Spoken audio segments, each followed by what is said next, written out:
여러분, 은퇴 후 재밌게 살고 계십니까? 이 질문에 당연하죠 라고 답하신다면 여러분은 이미 인생의 정답을 찾으신 분입니다. 하지만 만약 재미는 무슨 그냥 하루하루 시간 때우며 사는 거지? 혹은 재밌게 살긴요. 뭐라도 해야 하는데 뭘 해야 할지 모르겠어요. 라는 생각에 나도 모르게 한숨부터 나오신다면 오늘의 영상을 절대 놓치시면 안 됩니다. 우리는 참 희한한 세월을 살아왔습니다. 젊을 땐 먹고 살려고 밤낮으로 일하느라 자식들 키우느라 단 하루도 편히 못 놀았습니다. 그런데 이제 좀 놀아도 된다는데 정작 어떻게 노는 건지를 모릅니다. 왜 그런지 아십니까? 우리 세대는 노는 법을 배운 적이 없기 때문입니다. 학교에서는 공부하는 법을 배웠고 직장에서는 일하는 법을 배웠습니다. 하지만 정작 나를 위해 잘 노는 법은 아무도 가르쳐 주지 않았습니다. 오히려 정반대였죠. 놀면 못 쓴다, 놀면 망한다는 말만 수천 번 듣고 살았습니다. 그래서 지금 기이한 현상이 벌어지고 있습니다. 평생 쉬지 않고 달려온 사람에게 이제 좀 쉬어도 된다고 말해주는 사람이 없습니다. 오히려 주변에서는 이렇게 말합니다. 은퇴했으니 뭐라도 해야지. 가만히 있으면 안 되지. 시간이 아깝잖아라며 다시 우리 등을 떠밉니다. 그런데 더 속상한 건 따로 있습니다. 남들이 뭐라 하기도 전에 본인 스스로가 자신을 몰아붙이고 있다는 겁니다. 남들은 바쁘게 사는데 나만 가만히 있어도 되나? 이렇게 살면 안 되는데라며 스스로를 괴롭힙니다. 그래서 우리는 쉬면서도 불안하고 놀면서도 죄책감을 느낍니다. 분명 일에서는 해방됐는데 마음은 여전히 자유롭지 못합니다. 오늘의 이야기는 단순히 놀면서 사세요라는 뻔한 조언이 아닙니다.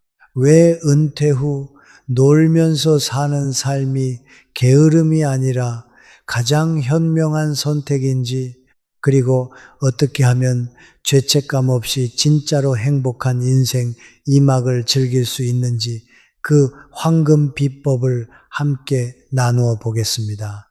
소중한 구독과 좋아요는 콘텐츠 제작에 큰 힘이 됩니다. 여러분, 은퇴 후 즐거운 인생을 보내기 위해서 먼저 우리가 꼭 짚고 넘어가야 할 질문이 있습니다. 도대체 왜 우리는 노는 것이 어려울까요? 이 질문에 대한 답을 찾으려면 먼저 우리가 어떤 시대를 살아왔는지 돌아봐야 합니다. 여러분의 어린 시절을 떠올려 보세요. 보리고개라는 말이 소설 속 이야기가 아닌 진짜였던 시절입니다. 우리 부모님들은 새벽부터 밤까지 일하시며 늘 입버릇처럼 이 말을 달고 사셨습니다. 놀면 굶는다, 일해야 산다. 이 말은 우리 뼛속까지 새겨졌습니다. 학교에 가면 선생님은 공부해야 성공한다 하셨고, 회사에 가니 상사는 열심히 해야 인정받는다고 독촉했죠. 결혼을 하니 또 다른 의무가 생겼습니다. 아이들 먹이고 가르치고 집 마련하고 그렇게 40년, 50년을 쉼없이 달려왔습니다. 멈추면 안 된다고 배웠고 실제로 한 번도 멈추지 않았습니다. 그런데 드디어 은퇴를 하고 시간이 생겼습니다. 그런데 참 이상하죠. 몸은 쉬고 있는데 마음은 가시방석입니다. 뭔가를 안 하고 있으면 불안하고 텔레비전을 보고 있으면 왠지 죄책감이 듭니다. 내가 지금 뭐 하는 거지? 이렇게 놀아도 되나? 하는 생각이 자꾸만 머릿속을 괴롭힙니다. 이게 바로 평생을 열심히 산 사람들이 겪는 일, 중독의 후유증입니다. 그런데 이거 아세요? 평생을 열심히 산 사람일수록 이 후유증이 더 심합니다. 왜 그럴까요? 60년 넘게 살아오시면서 여러분의 뇌는 아주 특별한 훈련을 받았습니다. 가만히 있으면 안 된다는 훈련입니다. 학교에선 공부, 직장에선 성과, 집에서는 가족을 책임져야 했죠. 심지어 쉬는 시간조차 내 일을 위한 충전이라는 명목이 있어야 마음이 편했습니다. 순수하게 나를 위해 아무 목적 없이 시간을 보낸다는 건 언제나 어딘가 죄스러운 일이었습니다. 심리학에서는 이것을 생산성 강박이라고 부릅니다. 무언가를 하고 있어야만 자신의 가치가 증명된다고 느끼는 마음입니다. 이 강박은 젊을 때는 성공의 원동력이 됩니다. 덕분에 여러분은 그 힘든 시절을 버텨내고 지금의 자리까지 오셨습니다. 하지만 은퇴 후에는 이게 오히려 독이 됩니다. 왜냐하면 이제는 더 이상 증명할 것이 없는데도 계속해서 무언가를 증명하려 들기 때문입니다. 그래서 많은 분들이 빈 시간을 못 견디고 무언가를 찾아 나섭니다. 학원에 등록하고 동호회에 가입하고 봉사활동을 시작합니다. 물론 좋은 일입니다. 하지만 문제는 그 동기입니다. 하고 싶어서가 아니라 뭐라도 해야 할 것 같아서 하는 겁니다. 또다시 의무를 만들어내는 겁니다. 건강을 위해 운동을 해야 하고, 치매 예방을 위해 공부를 해야 하고, 외로움을 피하기 위해 모임에 나가야 합니다. 전부 해야 한다입니다. 쉬어야 할 시간에도 의무가 가득합니다. 그런데 이거 아십니까? 뭐라도 해야 한다는 이 생각이야말로 은퇴 후 위험한 함정입니다. 왜 그럴까요? 그 생각대로 살면 은퇴 전이랑 달라지는 게 없기 때문입니다. 출근만 안 할 뿐 여전히 의무에 쫓기고 하루가 끝나면 지쳐 있습니다. 이건 진정한 은퇴가 아니라 월급 안 나오는 회사 생활을 연장하는 것과 다름없습니다. 여러분, 참 아이러니하지 않습니까? 가장 열심히 살았던 분들이 정작 쉬어야 할 때 가장 쉬지를 못합니다. 여러분, 이제 생각을 완전히 바꾸셔야 합니다. 평생을 열심히 사신 분들이 은퇴 후에 쉬는 건 너무나 당연한 겁니다.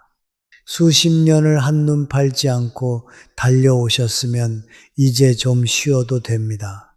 그건 결코 게으름이 아니라 당연히 누려야 할 권리입니다.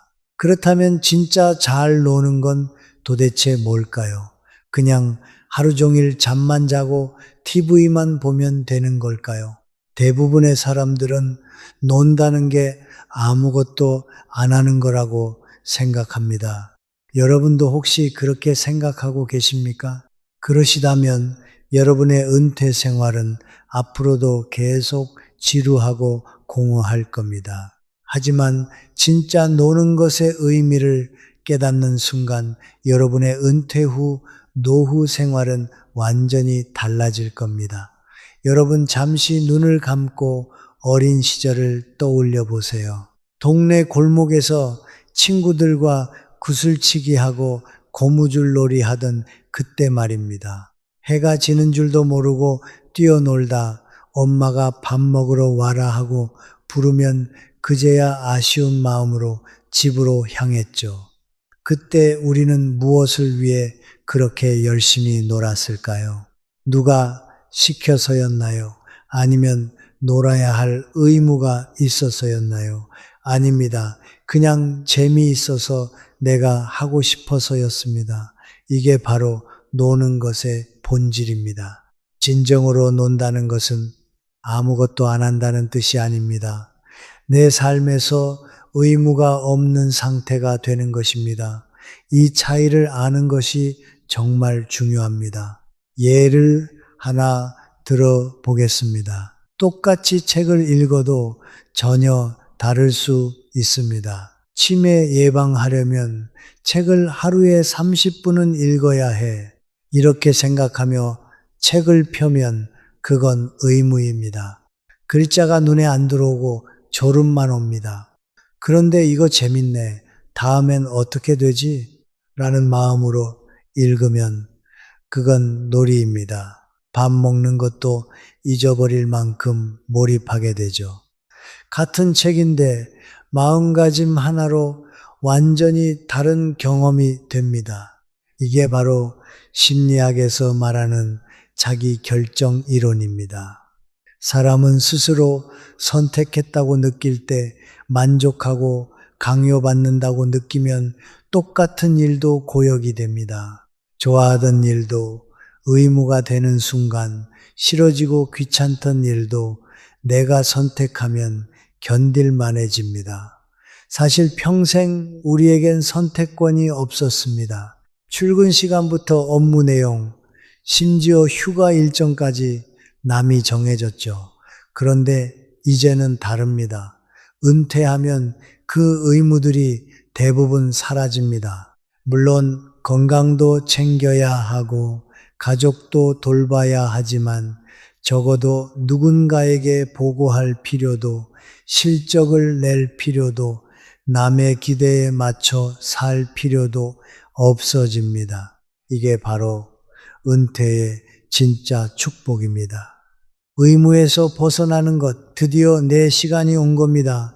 진짜 나만의 선택권이 생긴 겁니다. 이 선택권을 누리는 것, 그게 바로 진짜 노는 것입니다. 그래서 중요한 건 지금 내가 하는 것들을 점검해 보는 겁니다. 내가 이걸 왜 하고 있지? 누가 시켜서, 불안해서, 아니면 정말 하고 싶어서. 만약 의무감으로 하고 있다면 잠시 멈춰 보십시오. 안 해도 됩니다. 정말입니다. 은퇴 후에는 안 해도 되는 것들이 훨씬 많습니다. 얼마 전 70대 남성분이 하신 말씀이 생각납니다. 젊을 때는 하루에 10가지를 했어. 지금은 하나만 해. 근데 그 하나가 더 행복해. 많이 하는 게 잘 사는 게 아닙니다. 하고 싶은 걸 하는 게 잘 사는 겁니다. 이제는 스스로에게 질문을 던져야 합니다. 나는 남 눈치 안 보고 정말로 뭘 하고 싶지? 이 질문에 선뜻 답하기 어려우실 겁니다. 평생 해야 할 일만 하느라 하고 싶은 일이 뭔지 잊어버렸으니까요. 그럴 땐 어릴 적 좋아했던 것들을 떠올려 보세요. 거창한 게 아니어도 좋습니다. 자식 키우느라 구석에 처박아 두었던 낡은 기타를 꺼내줄만 튕겨봐도 좋습니다. 손가락은 굳었어도 누가 시키지 않은 그 일을 스스로 시작할 때 아침에 눈 뜨는 설렘이 다시 살아납니다. 여러분, 의무에서 벗어나서 처음으로 내가 원하는 것을 생각해 보는 것, 그게 바로 은퇴 후 삶의 첫 번째 과제이자 최고의 즐거움입니다. 그런데 여기서 한 가지 고민이 더 생깁니다. 그래, 놀면서 살면 좋지. 근데 그것만으로 충분할까? 뭔가 의미 있는 것도 해야 하는 것 아닌가? 맞습니다. 노는 것만으로는 채워지지 않는 이 퍼센트의 갈증이 분명히 있습니다. 노는 것과 의미 있게 사는 것, 이 둘의 균형이 필요합니다. 과연 그 균형을 어떻게 맞춰야 행복한 노후가 될까요? 여러분, 동네 경로당에 가보신 적 있으십니까? 오후만 되면 어르신들이 모여서 화투를 치십니다. 웃음소리도 나고 시끌벅적해 보입니다. 겉으로 보면 재미있어 보입니다. 그런데 저는 한 어르신께 슬쩍 여쭤봤습니다. 화투 치는 게 그렇게 재미있으세요? 그러자 이런 대답이 돌아왔습니다. 재밌어서 치는 거지. 집에 있으면 답답하고 마땅히 할 일도 없으니까 여기 오는 거야. 이 말씀이 마음에 참 오래 남았습니다. 분명히 놀고 있는데 행복한 게 아니었습니다. 이건 노는 게 아니라 그냥 흘러가는 시간을 견디고 계신 거였죠. 여러분, 노는 것과 시간 때우기는 다릅니다. 겉으로는 똑같아 보입니다. 둘 다 일을 안 하고 편하게 있는 것처럼 보입니다. 그런데 속은 완전히 다릅니다.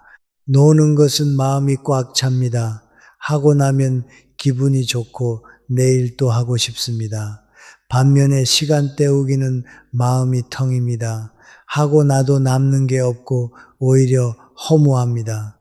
오늘도 그냥 하루가 갔네 하는 느낌만 남습니다. 왜 이런 차이가 날까요? 바로 의미 때문입니다. 사실 우리 인간은 아무리 편안하고 배가 불러도 내가 왜 사나 하는 의미가 없으면 무너지는 존재입니다. 나치 수용소라는 지옥에서 살아남은 심리학자 빅터 프랭클은 아주 놀라운 사실을 발견했습니다. 굶주림과 고문 속에서도 끝까지 살아남은 사람들은 체력이 좋은 사람도 젊은 사람도 아니었습니다. 바로 내가 살아야 할 이유, 즉 의미가 있는 사람들이었습니다. 은퇴 후에도 마찬가지입니다. 놀기만 하면 처음엔 좋습니다. 드디어 쉬는구나, 자유롭구나 싶습니다. 하지만 석 달, 6달 지나면 뭔가 허전해지기 시작합니다. 아침에 눈을 떠도 기대되는 게 없고 하루가 그냥 버려지는 것 같죠. 대기업 임원 출신인 정 선생님이 딱 그러셨습니다. 정 선생님은 퇴직 후 본격적으로 놀기로 결심하셨습니다. 그동안 못 갔던 해외여행을 다니고 매주 골프를 치고 유명 맛집을 찾아다녔습니다. 처음에는 정말 좋았습니다. 일할 때는 엄두도 못 내던 것들을 하나씩 해나가는 게 뿌듯했습니다. 그런데 1년 반쯤 지나니까 이상해졌습니다. 정 선생님은 이렇게 말씀하셨습니다. 다 똑같더라고요. 골프 쳐도 그게 그거고 여행 가도 특별할 게 없어요. 처음에는 좋았는데 이제는 뭘 해도 그냥 그래요. 무료해진 정 선생님은 우연히 동네 복지관에서 봉사를 시작하게 됐습니다. 형편이 어려운 아이들 공부를 도와주는 멘토 역할이었습니다. 처음에는 시간이나 때울 생각이었습니다. 그런데 점점 빠져들었습니다. 아이들 성적이 오르면 본인 일처럼 기뻤고 힘들어하는 아이에게 조언해 줄 때 보람을 느꼈습니다. 나중에 정 선생님은 웃으며 말씀하셨습니다. 골프에서 버디 칠 때보다 애들이 감사합니다 할 때가 더 기분 좋더라고요. 자, 그렇다면 이 의미라는 걸 어떻게 찾아야 할까요? 많은 분이 의미라고 하면 너무 거창한 봉사나 대단한 업적을 생각하시느라 시작도 하기 전에 숨이 턱 막히시죠. 하지만 아닙니다. 의미는 새로운 걸 찾는 게 아니라 지금 내가 하는 일에 작은 가치 하나를 더하는 것입니다. 한번 생각해 보세요.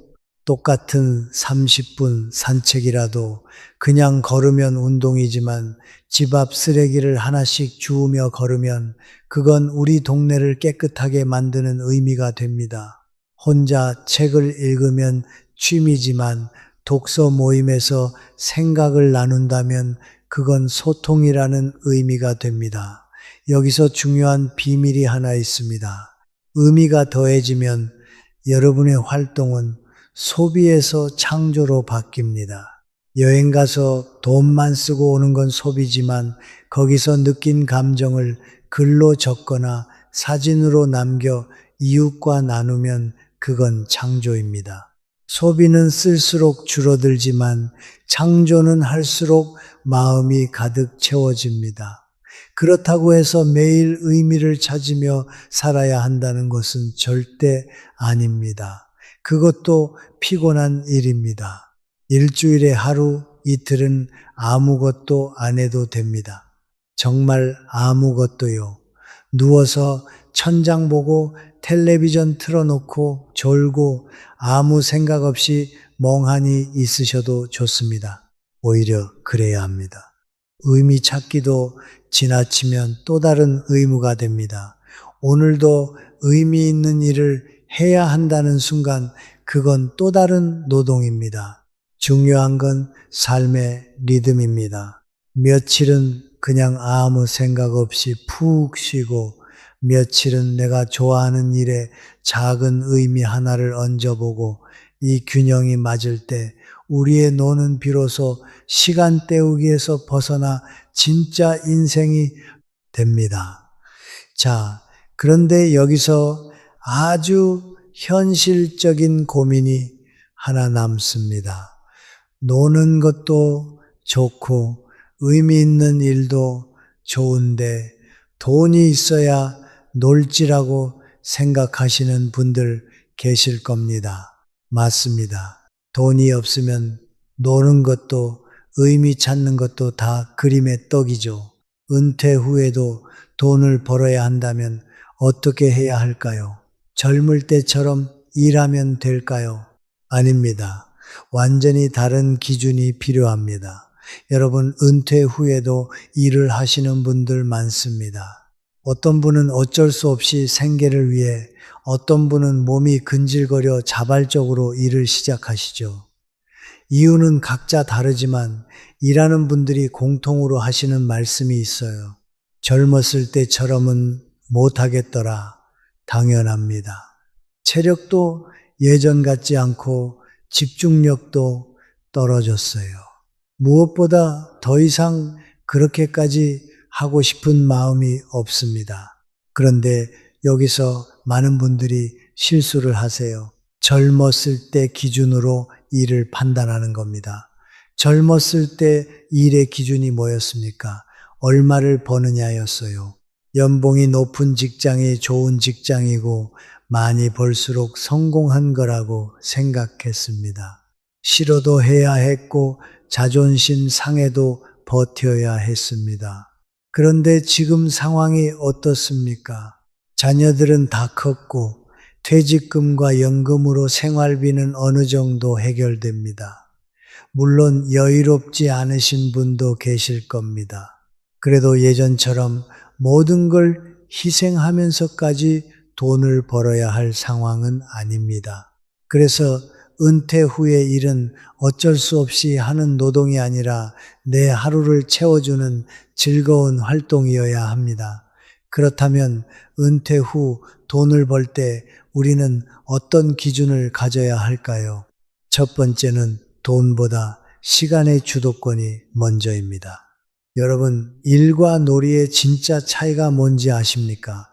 일은 힘든 거고 놀이는 즐거운 것이라고 대부분 생각하실 겁니다. 하지만 진짜 차이는 그게 아닙니다. 일과 놀이의 경계는 시간의 주도권에 있습니다. 즉, 내 시간을 내가 조절할 수 있느냐입니다. 비유를 하나 들어볼까요? 같은 요리를 해도 식당에서 정해진 시간에 출근해서 남이 주문한 메뉴를 기계처럼 만들어내면 그건 노동이지만 집에서 내가 먹고 싶을 때 손주들 올 때 해주려고 만드는 요리는요, 같은 요리지만 기분이 완전히 다릅니다. 시간 가는 줄 모르고 만들죠. 그건 놀이입니다. 젊을 때를 떠올려 보십시오. 월급만 많이 주면 시간 전부를 회사에 바쳤습니다. 하지만 은퇴 후에도 젊을 때처럼 하루 8시간, 10시간 꼬박 매어 있는 일을 한다면 그건 은퇴가 아니라 월급쟁이로 재입되는 것과 다름없습니다. 몸은 더 힘들고 대우는 더 못하고 그런데 시간은 똑같이 뺏깁니다. 이제는 일자리를 고르는 기준이 완전히 달라져야 합니다. 얼마를 주느냐보다 내 시간을 얼마나 유연하게 쓸 수 있는가를 먼저 보셔야 합니다. 오전만 일하거나 일주일에 서너 번만 나가는 유연한 일자리가 좋습니다. 월급 봉투는 조금 얇아질지 몰라도 대신 여러분은 자유를 얻게 됩니다. 그래야 진짜 노는 시간도 갖고 의미 있는 활동도 하면서 품위 있게 살 수 있습니다. 돈도 벌고 시간도 지키고 이 균형이 은퇴 후 이 일의 핵심입니다. 두 번째는 체면을 버리면 새로운 세상이 열립니다. 은퇴 후 일자리를 구하지 못하는 가장 큰 이유가 뭔지 아십니까? 능력이 없어서일까요? 아닙니다. 나이가 많아서일까요? 그것도 아닙니다. 바로 남들의 시선 때문입니다. 내가 평생 정장 입고 출근했는데 이제 와서 몸 쓰는 일을 어떻게 해? 동네 사람들이 수군거리면 어쩌지? 이런 생각들이 발목을 잡습니다. 남 눈치 보느라 아무것도 안 하고 집에서 텔레비전만 보고 계신 분들이 의외로 많습니다. 하지만 여러분, 명함이 사라진 지금이야말로 내 인생에서 가장 자유로운 때입니다. 생각해 보십시오. 젊을 때는 체면 지키느라 얼마나 힘들었습니까? 상사한테 굽신거리고 거래처 눈치 보고 직원들 앞에서 위신 세우느라 스트레스 받고 그게 다 명함 때문이었습니다. 이제 그 명함이 없어졌습니다. 지킬 게 없어졌습니다. 그런데 왜 아직도 체면을 붙들고 계십니까? 제 지인 중 한 분 이야기를 해드릴게요. 중소기업에서 30년 넘게 영업을 하신 분입니다. 은퇴 후 연금만으로는 빠듯해서 집 근처 마트에서 주차 관리 아르바이트를 시작하셨습니다. 처음엔 동창들이나 옛 동료를 만날까봐 마스크를 코까지 푹 눌러 쓰고 일하셨대요. 그런데 몇 달 뒤 이렇게 말씀하셨습니다. 처음엔 자존심이 상했어. 근데 해보니까 나쁘지 않더라고. 낮에 시간도 있고 몸도 움직이고 월급 들어오면 아내한테 용돈도 주고 영업할 때는 퇴근해도 거래처 걱정에 머릿속이 복잡했는데 지금은 일 끝나면 머릿속이 세상에서 제일 개운해. 여러분, 예전 직함은 내려놓으십시오. 명함에 뭐라고 적혀 있었든 지금은 상관없습니다. 중요한 건 지금입니다. 내 몸이 감당할 수 있고 무리하지 않아도 되며 무엇보다 스트레스 없이 마음 편히 할 수 있는 일, 그거면 충분합니다. 남들 눈에 어떻게 보이든 상관없습니다. 내가 편하고 내 마음이 당당하면 그게 세상에서 제일 가는 직업입니다. 세 번째는 경험을 나누는 일이 가장 값진 보상입니다. 많은 분이 은퇴 후 일을 구한다고 하면 경비, 청소, 주차 관리 같은 단순 노동만 떠올리십니다. 물론 그런 일도 귀합니다. 앞서 말씀드린 것처럼 내가 편하고 당당하면 그게 최고입니다. 하지만 한 가지 더 생각해 보십시오. 여러분이 30년, 40년 쌓아온 노하우는 엄청난 자산입니다. 요즘은 시니어들의 경험을 필요로 하는 것이 정말 많습니다. 공공시설 이용 안내원, 학교 돌봄 보조 도움 및 지역 행사 운영 지원, 온라인으로 지식을 나누시는 분들도 계십니다. 앞서 말씀드린 청소년 공부 멘토 하시는 분 기억하시죠? 골프 버디보다 아이들 감사합니다가 더 기분 좋다던 정 선생님 말입니다. 이분도 처음엔 무료 봉사로 시작하셨는데 지금은 강의료를 받으십니다. 액수는 크지 않지만 그 돈이 주는 뿌듯함은 월급과 비교할 수 없다고 하셨어요.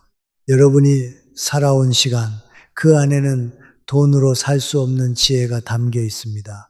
아낌없이 나눠보십시오. 누군가에게 도움이 된다는 느낌, 내가 아직 사회에 필요한 존재라는 확신이 들 때 비로소 이것은 노동이 아니라 삶을 채우는 기쁨이 됩니다. 네 번째는 투자가 아니라 활동에 집중하세요. 은퇴 후 위험한 게 뭔지 아십니까? 퇴직금을 쏟아부어 시작하는 무리한 창업이나 투자입니다. 놀면 뭐해? 장사나 해볼까? 이 마음으로 치킨집이나 카페를 열었다가 평생 모은 돈을 날리는 분들을 너무 많이 봤습니다. 통계를 보면 자영업 5년 생존율이 30%도 안 됩니다. 10명 중 7명이 5년 안에 문을 닫는다는 뜻입니다.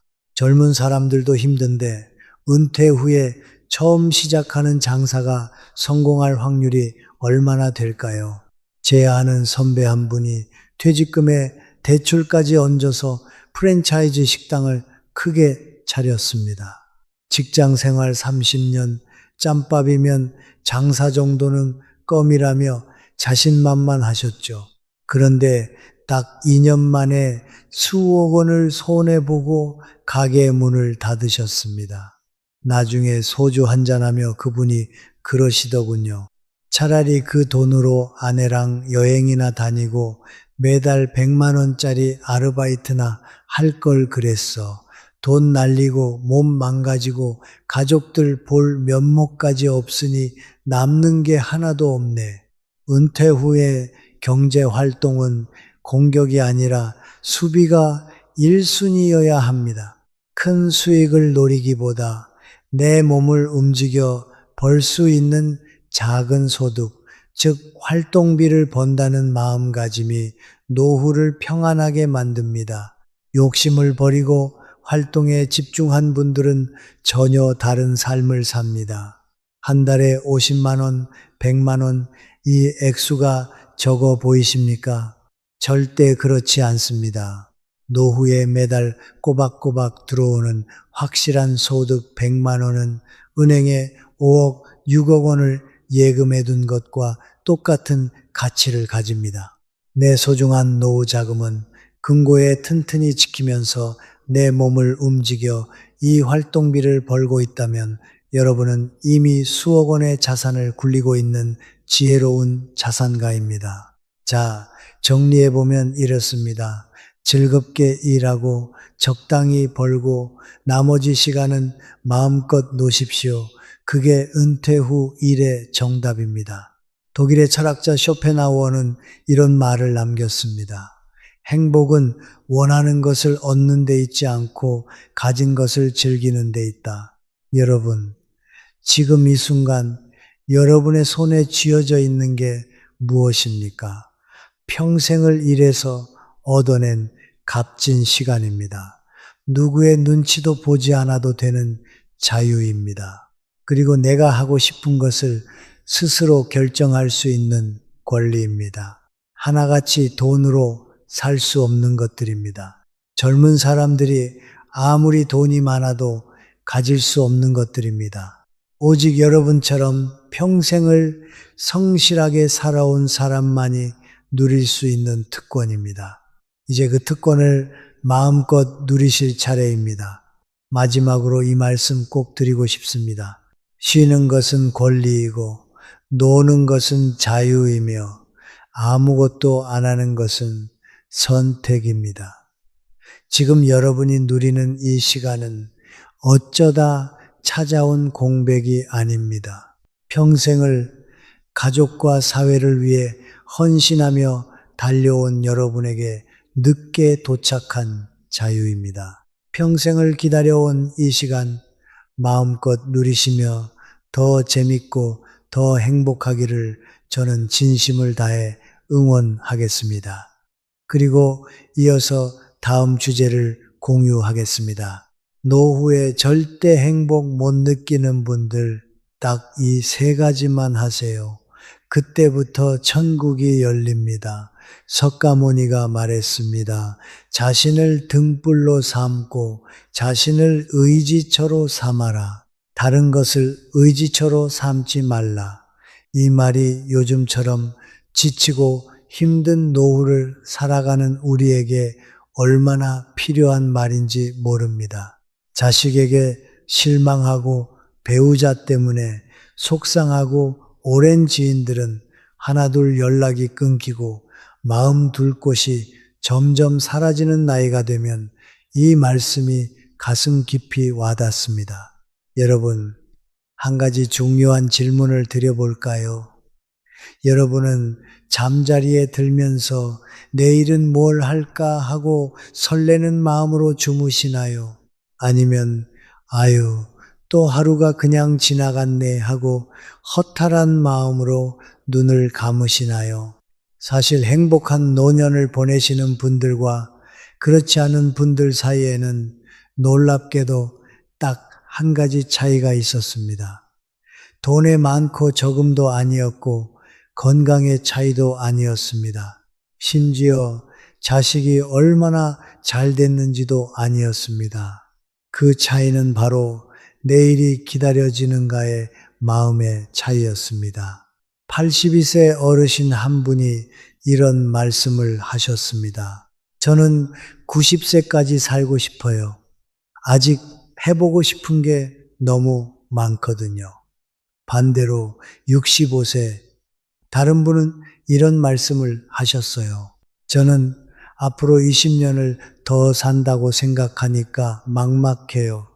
뭘 하며 살아야 할지 같은 인생인데 왜 이렇게 달라질까요? 그래서 저는 82세 어르신께 물어봤습니다. 어르신, 내일이 기다려지는 특별한 이유가 있으세요? 저는 어르신의 이야기를 다 듣고 정말 무릎을 탁 쳤습니다. 아, 이게 진짜 노년의 비밀이구나 하고 깨달은 거죠. 놀라운 건 그 세 가지가 우리가 흔히 생각하는 것들과 전혀 달랐다는 겁니다. 자식이나 배우자, 재산과는 아무 상관이 없었어요. 그런데도 그 세 가지를 지니고 계셨던 어르신은 매일매일이 선물처럼 기다려진다고 하셨습니다. 더 놀라운 건 이 세 가지를 알게 되면 자식과의 관계도 자연스럽게 좋아지고 배우자와의 갈등도 줄어들고 무엇보다 빨리 내일이 왔으면 좋겠다고 마음으로 설레는 하루가 시작된다는 겁니다.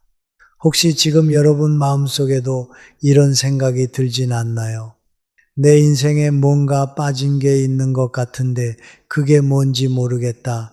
그렇다면 오늘 제가 전해드릴 이야기가 바로 그 답이 될지도 모릅니다.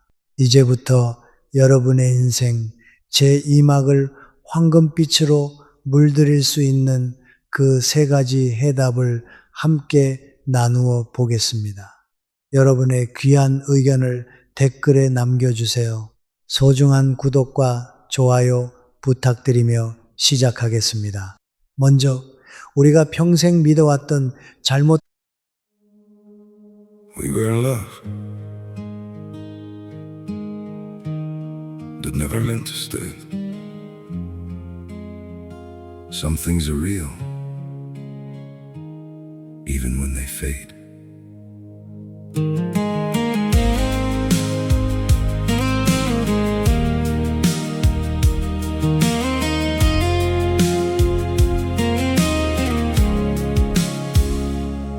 I used to think if we kept holding on, we could bend the truth somehow.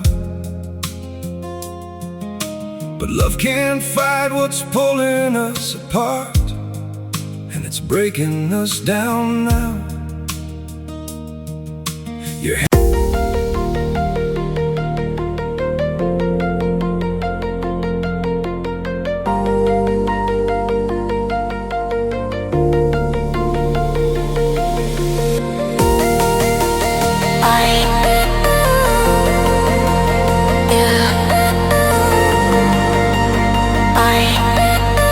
I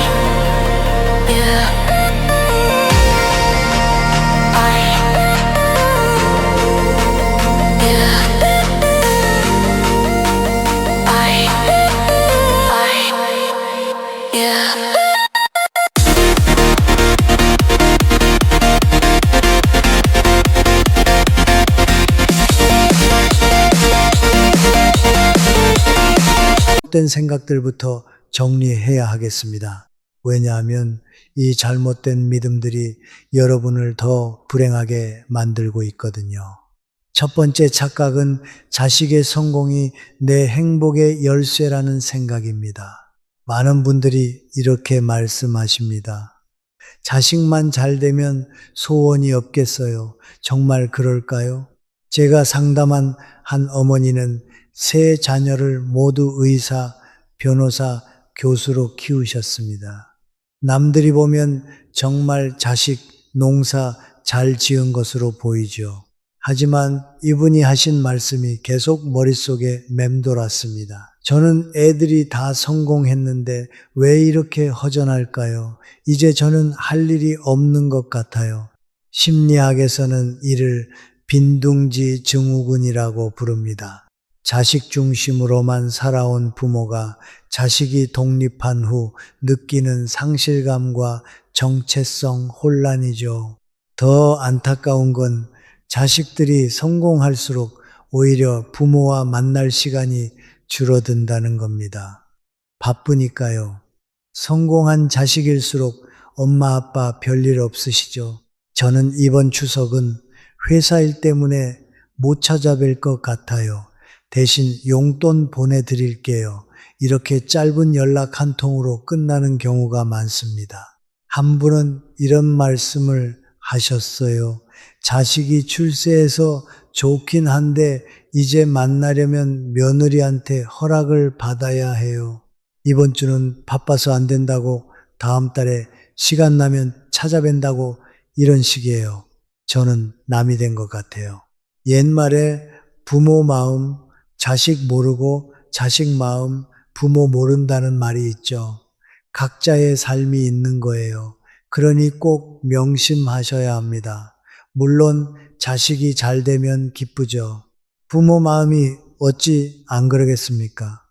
하지만 그 기쁨이 내 삶의 전부가 되어서는 안 됩니다. 자식의 성공이 내 행복을 보장해 주지는 않습니다. 두 번째 착각은 배우자가 있으면 외롭지 않을 거라는 생각입니다. 애들은 다 출가했고 우리 둘이 오손도손 함께 늙어가면 되지 뭐. 정말 그럴까요? 60대 부부 상담을 하다 보면 이런 말을 자주 듣습니다. 40년 가까이 살았는데 이 사람이 누군지 모르겠어요. 특히 남편이 퇴직하고 나서 이런 현상이 심해집니다. 평생 직장에서 바쁘게 살던 남편이 갑자기 집에만 있게 되면 어떻게 될까요? 부인은 40년 동안 자신만의 생활 패턴을 만들어 놓았는데 갑자기 남편이 그 공간에 끼어드는 거예요. 한 아내분이 이런 말씀을 하셨어요. 남편이 하루 종일 집에 있으니까 저는 감시받는 것 같아요. 밥은 언제 해? 어디가? 누구랑 만나? 이런 식으로 계속 물어봐요. 차라리 혼자 있을 때가 더 편해요. 반대로 그 남편분은 이렇게 말씀하셨어요. 은퇴하면 아내와 오손도손 노후를 보낼 줄 알았어요. 그런데 막상 집에만 있으니까 아내가 저를 귀찮아해요. 말을 걸어도 응, 그래 이런 식으로 건성으로 대답하고 조금만 더 이야기하려고 하면 또 그 얘기야 벌써 몇 번째야 하며 짜증을 내요. 이상하게 그리웠던 집이 감옥 같아요. 여러분, 이게 현실입니다. 결국 함께 있다고 해서 모든 외로움이 해결되는 건 아닙니다. 오히려 가까이 있을수록 더 큰 외로움을 느낄 수 있어요. 부부라도 각자만의 세계가 있어야 합니다. 24시간 붙어 있으면 똑같은 일상을 반복하니까 서로에게 더욱 흥미를 잃는 거예요. 세 번째 착각은 돈만 있으면 모든 게 해결될 거라는 생각입니다. 나이 들어서는 돈이 최고야. 이것도 반은 맞고 반은 틀립니다. 경제적 안정은 분명합니다. 하지만 돈만으로는 채워지지 않는 빈 공간이 있어요. 제가 상담한 한 분은 이런 말씀을 하셨어요. 저는 젊었을 때는 돈만 있으면 행복할 줄 알았어요. 그런데 막상 나이가 드니까 돈이 있어도 불안해요. 병원비는 얼마나 될까? 요양원비는 얼마나 될까? 자식들한테 짐이 되지 않을까? 젊을 때는 돈을 쓰는 재미라도 있었는데 이제는 아껴야 한다는 생각만 들어요. 노년기에는 돈의 의미 자체가 바뀝니다. 젊을 때 돈은 가능성의 상징이었어요. 뭔가를 할 수 있고 살 수 있고 경험할 수 있는 힘이었죠. 하지만 나이가 들면 돈은 보험이 됩니다. 혹시 모를 일에 대비하는 방어막이 되는 거예요. 그러니까 돈이 있어도 마음 놓고 쓸 수 없고 오히려 불안감만 커지는 겁니다. 그래서 젊을 때 돈만 바라보고 살아온 분들은 노년에 와서 더 힘들어집니다.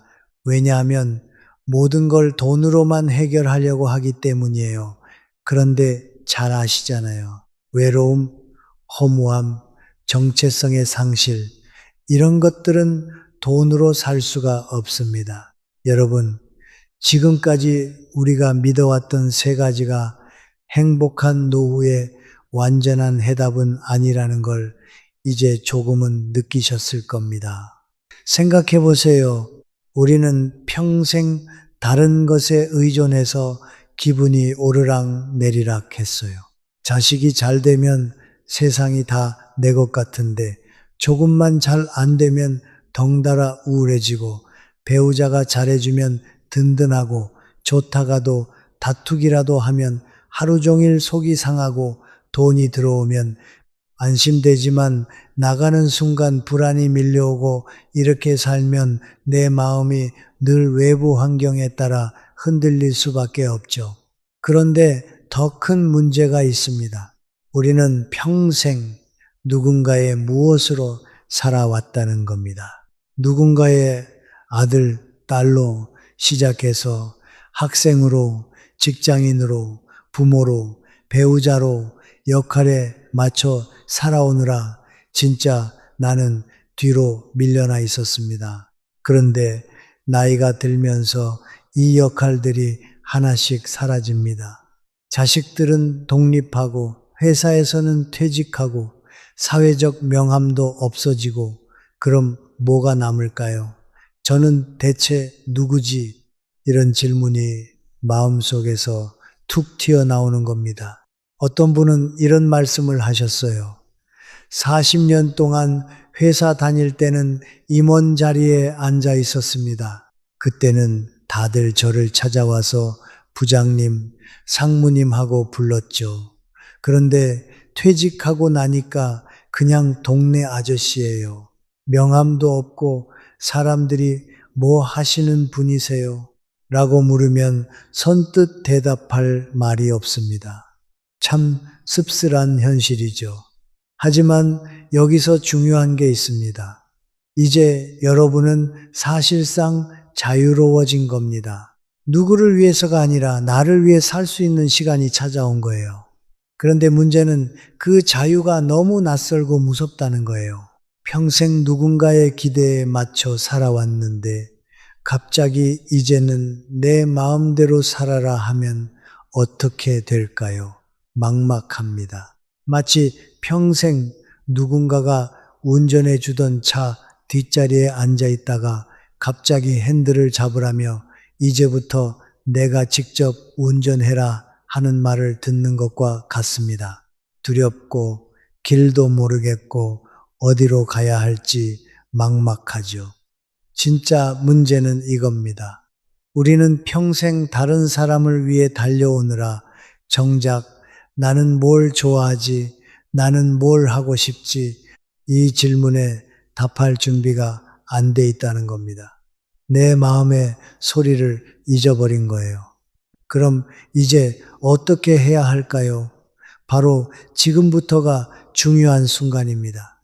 이제라도 진짜 나를 찾을 해답을 함께 살펴볼 시간입니다. 첫 번째 답은 나만의 시간 갖기입니다. 여러분 한번 뒤돌아보세요. 지금까지 하루 대부분의 시간을 누구를 위해 써왔나요? 아침에 눈 뜨면 가족들 식사 챙기고 아이들 뒷바라지하고 직장에 나가면 회사 일로 정신없이 보내고 퇴근해서도 집안일 하느라 쉴 틈이 없었죠. 그러다 보니 정작 내가 하고 싶어서 한 일은 손에 꼽습니다. 80평생 살았는데 저는 뭘 좋아하는지 모르겠어요.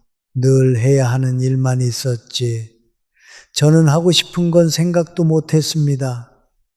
이 말씀이 참 마음에 남습니다. 우리가 얼마나 오랫동안 자기 자신을 뒤로 밀어두고 살았는지 보여주는 말이니까요. 그런데 이제는 다릅니다. 아이들도 독립했고 직장일도 끝났습니다.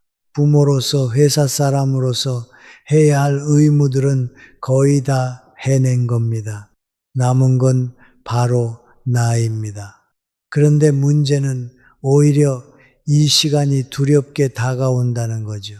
이제 뭘 하지 하고 멍하니 서 있는 자신을 발견하게 되는 겁니다. 여기서 중요한 건 우리는 평생 남들이 정해준 길만 따라왔다는 사실이에요. 좋은 학교, 좋은 직장, 좋은 배우자, 좋은 자식, 그게 마치 유일한 정답처럼 여겨졌죠. 그런데 정작 나에게 좋은 것은 뭔지 깊이 생각해 본 적이 없는 거예요. 그래서 해답은 의외로 단순합니다. 바로 나만의 시간을 만드는 거예요. 그 시간 속에서 조용히 내 마음의 소리를 들어보는 겁니다. 나만의 시간을 만드는 구체적인 방법은 아주 간단합니다. 첫째, 아침 시간을 활용하세요. 아침은 하루 중 가장 온전히 내 것인 시간입니다. 가족들이 모두 자고 있는 새벽 6시에 일어나서 따뜻한 물 한 잔 마시며 창밖을 바라보는 시간, 이것만으로도 충분합니다. 그 고요함 속에서 내 마음이 깨어나는 걸 느낄 수 있거든요. 실제로 한 분은 매일 새벽 6시에 일어나서 30분 동안 일기를 쓰신다고 하더라고요. 이 시간만큼은 정말 내 것 같아요. 아무도 방해하지 않고 내 마음을 들여다볼 수 있어요. 혹시 새벽에 일어나기가 너무 힘들어요 하시는 분들도 계실 거예요. 맞습니다. 갑자기 1시간 일찍 일어나려면 어렵죠? 그럴 땐 15분만 당겨보세요. 15분 먼저 일어나 조용히 앉아 있는 것부터 시작하면 됩니다. 작게 시작하는 게 오래가는 비결입니다. 둘째, 산책을 하세요. 하지만 목적 없는 산책을 해보세요. 목적이 있는 산책은 운동입니다.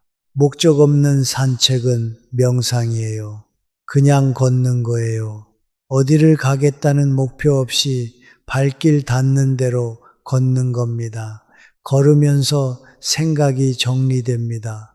마음이 차분해져요. 걸음과 함께 내 마음도 정리되는 걸 느끼실 거예요. 65세 한 어르신께서는 매일 오전 8시에 집을 나서서 1시간 정도 동네를 걸어요. 별 목적 없이 그냥 걸어요.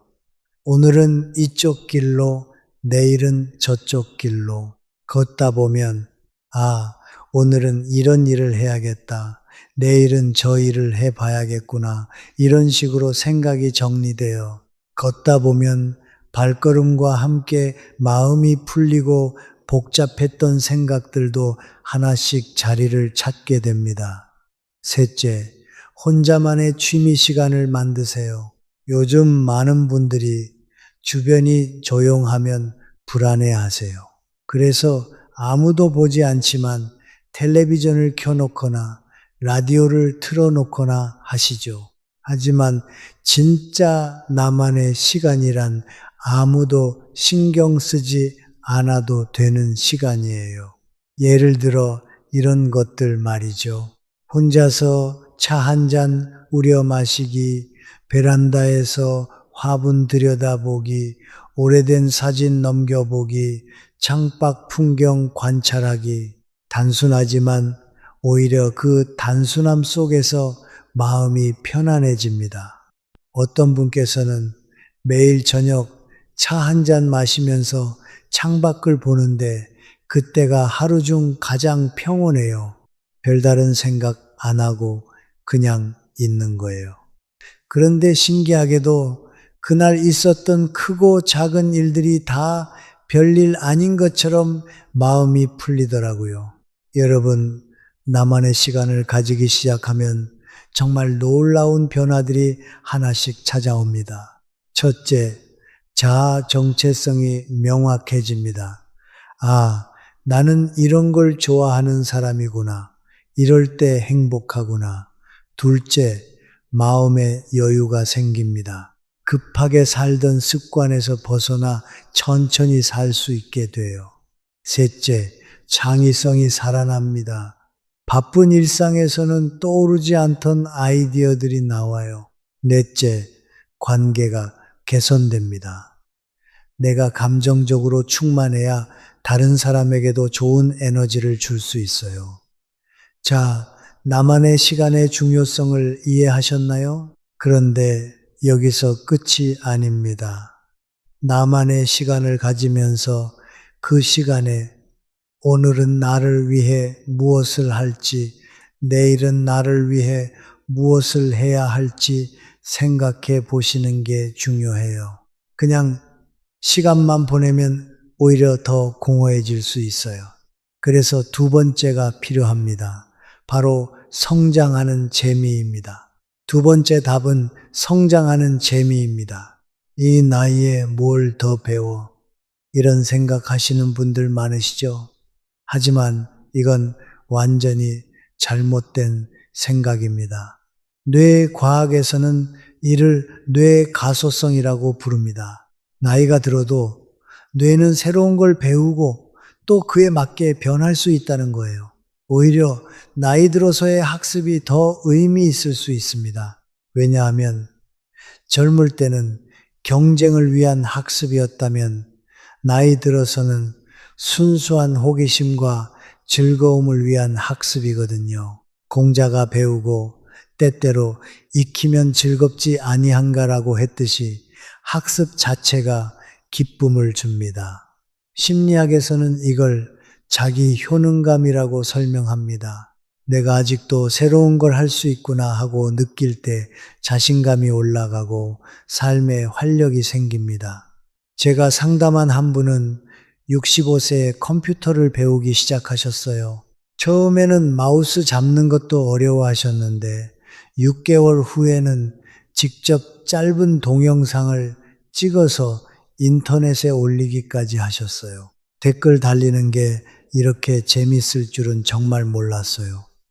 사람들이 제 얘기에 반응해 주니까 하루 종일 기분이 좋아요.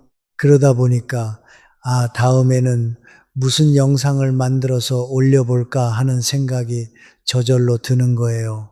예전에는 하루가 지겹게만 느껴졌는데 이제는 내일이 기다려집니다. 여러분, 나이 들면 더 이상 배울 게 없다고 생각하시나요? 사실은 그 반대예요. 나이에 맞게 성장하는 방법들이 있습니다. 그냥 새로운 걸 한다 수준이 아니라 몸도 쓰고 마음도 쓰고 세상과 연결되는 그런 성장 말이에요. 첫째는 몸으로 배우는 것들입니다. 요가, 태극권, 서예 같은 활동을 해보세요. 그냥 몸만 움직이는 게 아니에요. 호흡을 조절하고 마음을 가라앉히고 집중하다 보면 뇌까지 활짝 깨어납니다. 특히 저는 서예를 꼭 추천드리고 싶습니다. 붓을 들고 한 글자 한 글자 써 내려가다 보면 어느새 마음이 고요해져요. 서예는 마음을 그리는 것이라는 말이 괜히 나온 게 아닙니다. 제가 아는 한 분도 서예를 시작하시고 이렇게 말씀하셨어요. 처음엔 붓이 덜덜 떨려서 글자 모양도 엉망이었어요. 그런데 한 3달쯤 지나니까 신기하게 붓이 손에 안정이 되더라고요. 글씨가 안정되니까 제 마음도 같이 차분해졌습니다. 예전에는 사소한 일에도 화가 확 올라왔는데 서예 덕분에 참을성이 생겼어요. 듣기만 해도 뭔가 마음이 차분해지지 않으세요? 둘째는 새로운 기술 배우기입니다. 이 나이에 무슨 스마트폰이야 하고 고개를 저으실 수도 있지만 사실 기술을 배우는 건 젊은 세대와 소통하는 가장 빠른 방법입니다. 손자, 손녀와 카톡으로 얘기 나누고 사진 주고받고 영상통화 한 번만 해도 마음의 거리가 훨씬 가까워집니다. 어떤 할머니는 카톡을 배우고 나서 이렇게 말씀하셨어요. 손녀가 대학에 가서 멀리 떨어져 있는데 카톡으로 매일 안부를 주고받아요. 예전엔 전화를 걸면 할머니나 지금 바빠요 하고 끊었거든요. 그런데 카톡은 할머니 사랑해요 하고 이모티콘까지 바로 보내주더라고요. 그게 얼마나 귀여운지 몰라요. 이렇게 간단한 기술 하나가 세대 차이를 확 줄여줍니다. 셋째는 예술 활동이에요. 그림을 그리든 악기를 배우든 노래를 하든 예술에는 나이 제한이 없습니다. 모차르트가 음악은 나이를 모른다라고 했듯이 예술 앞에서는 모두가 학생이 되는 거예요. 70세에 우쿨렐레를 배우신 한 분은 처음에 손가락이 굳어서 아이고 이거 안 되겠다 좌절하셨대요. 그런데 3달 만에 아리랑을 완주했을 때 그 얼굴이 얼마나 환하게 빛났는지 모릅니다. 이 나이에 내가 노래를 직접 연주할 수 있을 줄은 꿈에도 몰랐어요. 너무 행복합니다 하시더라고요. 성장의 재미 단계에는 분명한 순서가 있습니다. 나이와 상관없이 누구에게나 통하는 법칙이 있어요. 1단계는 호기심 갖기입니다. 내가 이걸 할 수 있을까라는 걱정보다는 한번 해볼까라는 마음이 훨씬 중요합니다. 예를 들어 요가 수업 안내문을 보면서 이제 와서 무슨 요가야 하고 접어버리면 아무 일도 일어나지 않죠. 하지만 그냥 한번 가보자 하고 발걸음을 옮기는 순간 새로운 문이 열립니다. 완벽하게 하려고 하지 마세요. 그냥 시도해 보는 것 자체가 첫걸음이니까요. 이 단계는 작은 성공을 경험하는 겁니다. 큰 목표가 아니어도 돼요. 요가 동작 하나를 제대로 따라 했을 때, 스마트폰으로 사진 한 장 성공적으로 보냈을 때, 혹은 붓글씨로 예쁜 획 하나가 나왔을 때, 그 순간 느껴지는 해냈다 하는 뿌듯함이 아주 중요합니다. 이 성취감이 바로 계속하고 싶게 만드는 연료가 되거든요. 작은 승리의 맛을 알면 자연스럽게 다음을 도전하고 싶어집니다. 3단계는 꾸준히 지속하기입니다. 비밀은 매일 조금씩이에요. 하루에 10분이라도 좋습니다. 어떤 분은 하루 딱 10분씩 그림을 그리다가 1년 뒤 전시회를 열기도 했습니다. 중요한 건 길게 많이가 아니라 짧아도 꾸준히라는 거예요. 시니어분들이 제일 많이 하시는 착각이 한 번에 크게 해야 한다인데 사실 작게 자주 하는 게 훨씬 오래 갑니다. 4단계는 나만의 스타일을 만드는 것입니다. 이제 어느 정도 익숙해지면 다른 사람 따라 하던 방식에서 벗어나서 내 스타일을 만들 수 있어요. 글씨체도 그렇고 요가 호흡도 그렇고 심지어 스마트폰 쓰는 방식도 그렇습니다. 이때부터 진짜 재미가 시작돼요. 이건 내 방식이야 하고 느낄 때 배움이 단순한 학습을 넘어 즐거움으로 변합니다. 한 분이 이런 말씀을 하셨어요. 수채화를 배우기 시작했는데 처음에는 선생님 그림을 똑같이 따라 그리려고 했어요. 그런데 6개월 정도 지나니까 내가 보는 색깔은 이런 건데 하면서 내 방식대로 그리게 되더라고요. 그때부터 정말 재미있어졌어요. 이게 바로 성장의 마지막 단계인 나만의 스타일 만들기의 진짜 모습입니다. 여러분도 경험해 보셨을 거예요.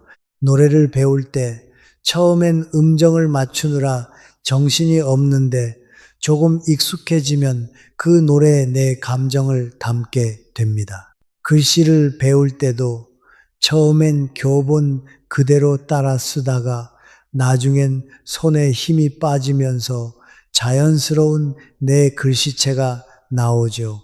바로 그때 배우는 즐거움이 숙제에서 놀이로 바뀌게 됩니다. 여러분, 나만의 시간과 성장하는 재미, 이 두 가지만으로도 충분히 의미 있는 노후의 삶을 살 수 있어요. 하지만 마지막 한 가지가 더 있습니다. 이게 있어야 진짜 완성이에요. 세 번째 답은 의미 있는 연결입니다. 가만히 생각해 보면 우리 주변에는 분명히 가족도 있고 친구도 있습니다. 그런데도 왜 외롭다고 느낄까요? 그건 단순히 사람들이 곁에 없어서가 아니라 진짜 연결이 없기 때문입니다. 진짜 연결이란 단순히 잘 지내시죠? 식사하셨어요? 하고 안부만 묻는 게 아닙니다. 나라는 사람을 알아주고 내 이야기를 들어주고 내 마음을 이해해 주는 관계, 그게 바로 진짜 연결이에요. 어떤 분은 이런 말씀을 하셨어요. 자식들이 전화를 자주 합니다. 아빠 건강하세요. 약은 챙겨 드세요. 아프면 연락하세요. 늘 이렇게 말해요. 그런데 정작 제가 요즘 무슨 생각을 하는지, 뭘 고민하는지는 관심이 없어요. 안부는 묻지만 사실은 안부가 아닌 거죠.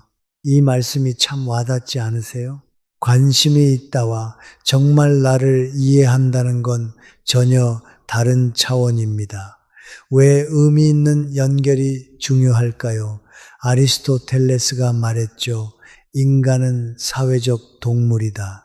우리는 관계 속에서 존재의 의미를 확인합니다. 그런데 나이가 들수록 관계의 폭은 좁아집니다. 직장 동료들과는 자연스럽게 멀어지고 오랜 친구들도 하나둘 세상을 떠납니다. 새로운 사람을 만나기도 쉽지 않죠. 그래서 어르신들이 가장 두려워하는 게 병보다 외로움이라는 말이 나오는 겁니다. 하지만 해답은 의외로 간단합니다. 양보다 질이에요. 수백 명의 지인보다 내 이야기를 진심으로 들어줄 단 한 명이 훨씬 더 소중합니다. 숫자는 중요하지 않습니다. 중요한 건 이 사람 앞에서는 있는 그대로의 나를 보여줄 수 있다는 마음의 확신입니다. 그럼 구체적으로 의미 있는 연결을 만드는 방법에 대해 알아볼까요? 첫째, 공통 관심사로 연결되기입니다. 사람은 억지로 친해지려고 하면 더 어색해집니다. 그런데 같은 취미, 같은 관심사가 있으면 금세 가까워져요. 예를 들어 복지관에서 하는 프로그램, 도서관 독서 모임, 동네 등산 동호회 같은 곳에 나가보세요.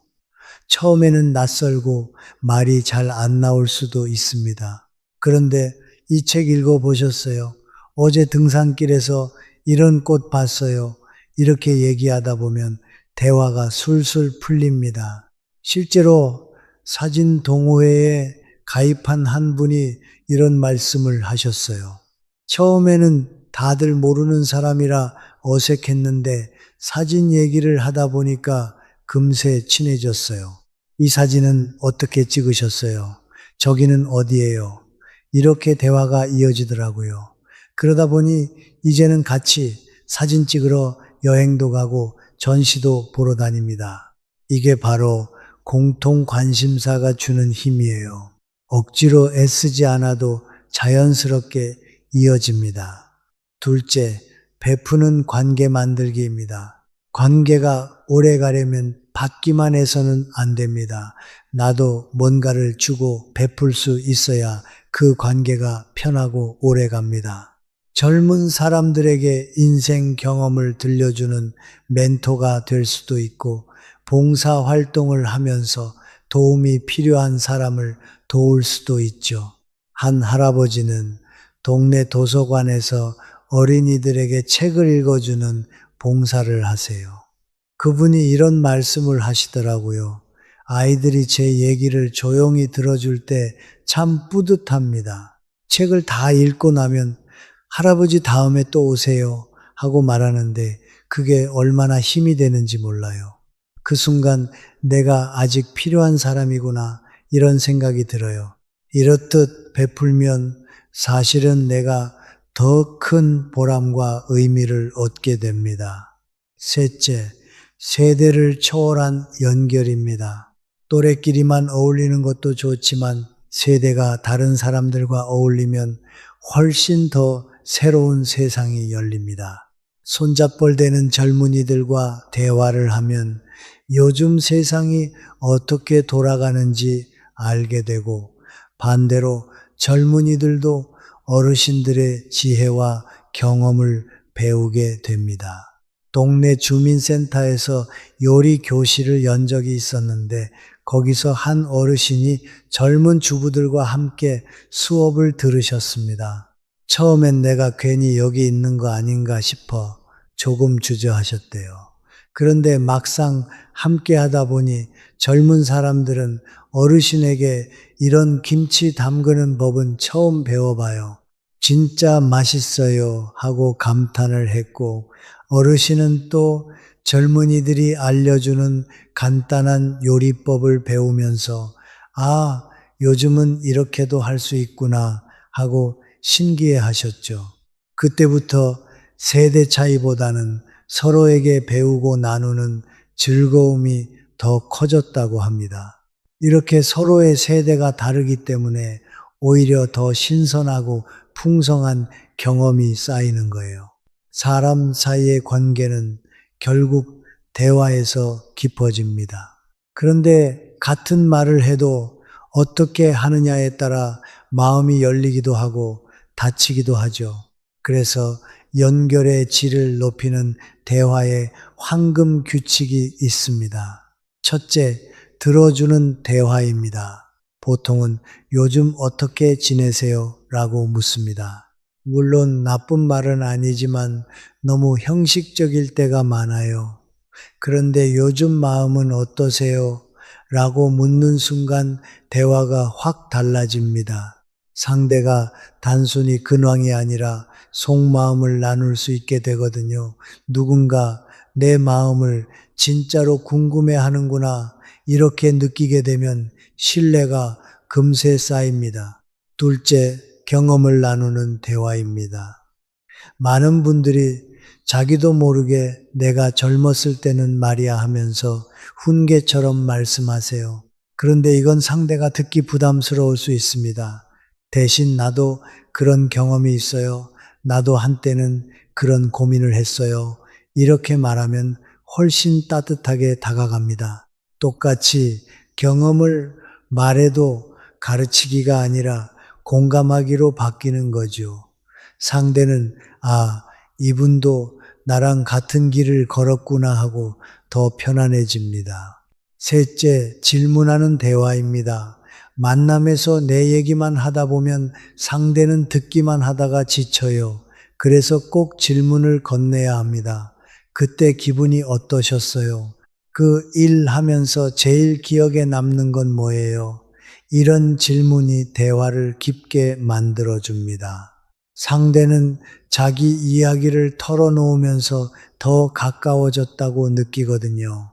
한 분이 이런 말씀을 하셨어요. 예전에는 만나면 제 얘기만 했어요. 손자 자랑, 건강 얘기, 옛날 무용담. 그런데 어느 날 상대 얘기를 들어봤더니 훨씬 재밌더라고요. 아, 이분도 이런 고민이 있구나, 이런 꿈이 있구나 하면서 새롭게 보였어요.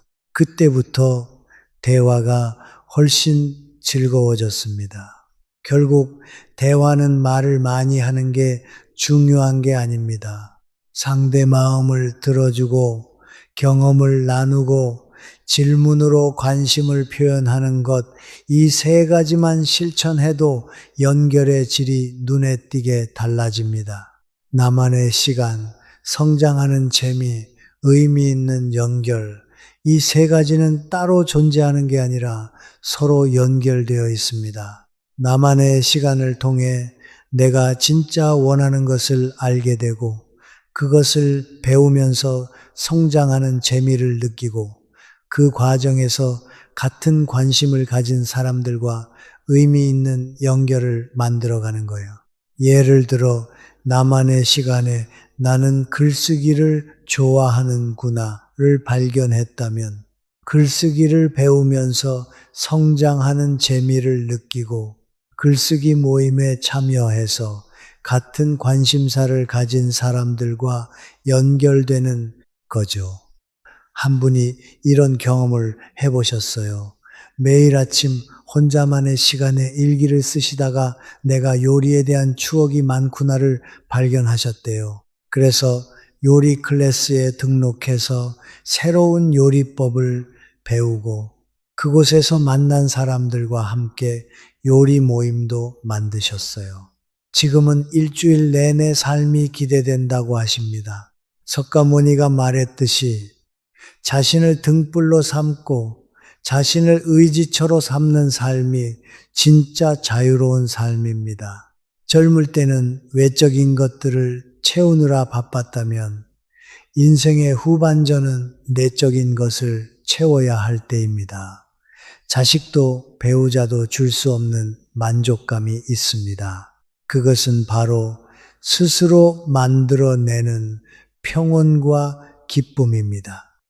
여러분의 인생 후반전이 진짜 여러분다운 시간이 되기를 바랍니다. 나만의 시간 속에서 성장하는 재미를 느끼고 의미 있는 사람들과 연결되어 살아가는 그런 삶 말이에요. 여러분 꼭 기억하셨으면 합니다. 남에게 의지하지 않고도 행복할 수 있는 사람, 그 사람이야말로 진짜 자유를 얻은 사람입니다. 돈이나 건강도 물론 중요하지만 결국 마지막까지 우리를 지탱해 주는 건 내 안의 등불입니다. 오늘 이야기가 여러분께 작은 도움이라도 되었기를 바라며 앞으로도 여러분의 건강과 행복을 진심으로 응원하겠습니다. 오늘 영상 끝까지 함께 해 주셔서 감사합니다. 항상 만복이 깃드시길